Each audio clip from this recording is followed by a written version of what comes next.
a story that has really given us reason for great concern. The meddling, the fundamentally changing America, the way Barack Obama has been going about it, and now the threat that the Department of Housing and Urban Development, aka HUD, is imposing a new rule that would allow the feds to track diversity in neighborhoods all over America and then push policies to change those that it deems discriminatory. Joining us to talk about this is Alex Pollock. He is a resident fellow at the American Enterprise Institute. Hey, Alex, how are you?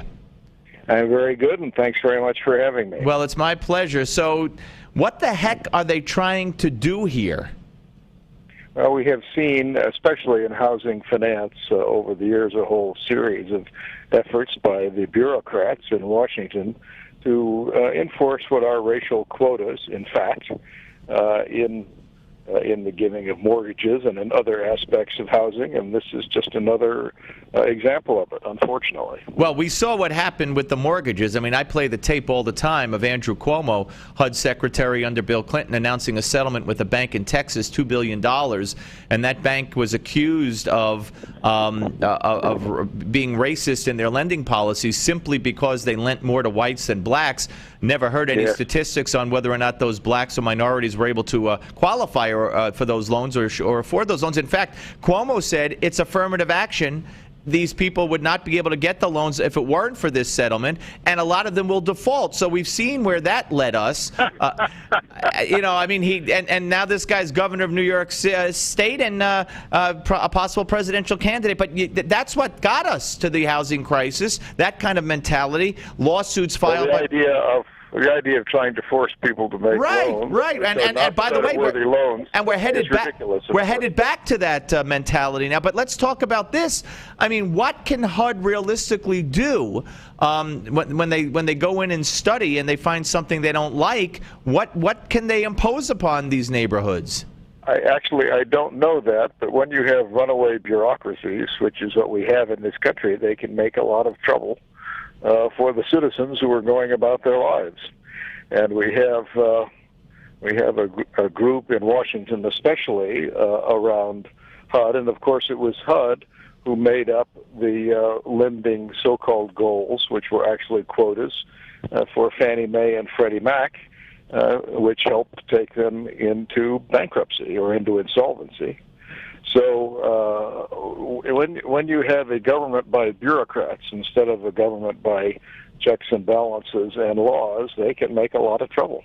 Absolutely. And this has already happened in Westchester County. My friend Rob Astorino, the head of Westchester County, the supervisor up there, they had an agreement with HUD, and then in 2009, and then HUD started saying, this place is too segregated, and that neighborhood's too segregated, and the fear is that this is going to open up the floodgates to lawsuits by HUD, which is a weapon that it could be crippling to localities. Well, it could, and of course the problem with lawsuits is it costs you a lot of money to fight them in the meantime.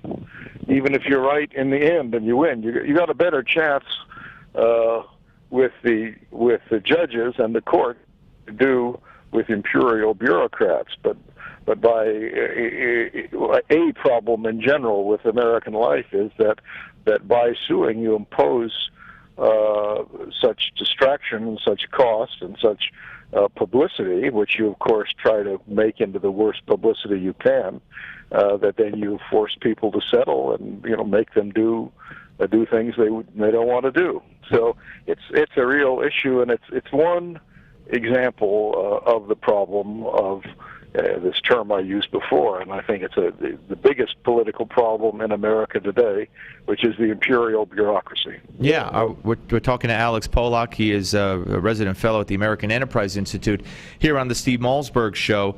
The HUD, and the thinking of this administration is that poverty is based on zip codes. and they don't take other issues into account. And from what we saw in Westchester County, and I'll quote Rob Astorino, Westchester County executive, he said, what they're trying to do is say discrimination and zoning is the same thing. And he said discrimination won't be tolerated. I won't tolerate it. Zoning, though, protects what can and can't be built in a neighborhood. And this is something that I was speaking to a prominent attorney yesterday on this show, and he talked about how the federal government just can't come in and dictate zoning or try to change zoning laws, but they might try. They might try. You know, back in the 1960s, long ago, when the Congress passed the Civil Rights Act, Hubert Humphrey said, this will never turn into racial quotas. I think he said, I'll eat my hat if it does. Now, I don't know if he ever ate his hat or not. But operating purely on the merits is what America should be about. And operating on racial quotas is what we should never be about. Yeah, well, we saw how that turned out, and sometimes the best of intentions, although I don't think that this administration, in my opinion, has the best of intentions. I think they have their own agenda. So what is the likelihood? What, in your view, Alex, what's the first problem here and the first outcome that we might see from HUD looking at these statistics and then taking some action? Well, I think it's going to be there picking out somebody to go after and threatening them the way a bureaucracy can, whether it's in lending or environmental things or anything else, and trying to force people to agree to things by intimidating and threatening them. Yeah, I think that you can probably pretty well expect. All right, Alex, I appreciate your time, sir, and we'll keep in touch as this progresses. Thank you very, very much. Oh, let me know. Good to be with you. Thank you. My pleasure. Alex Pollock, ladies and gentlemen, resident fellow at the American Enterprise Institute. And this social engineering, this attempted social engineering, and I know we haven't seen it yet in this particular instance, but I know what this Justice Department is capable of. I know what this administration is capable of. I know that they fundamentally, in my view, despise America as it was built, as it is now, and Obama's goal in every phase of his presidency is to change fundamentally our country down to its core, down to its roots, to make up for all the prejudice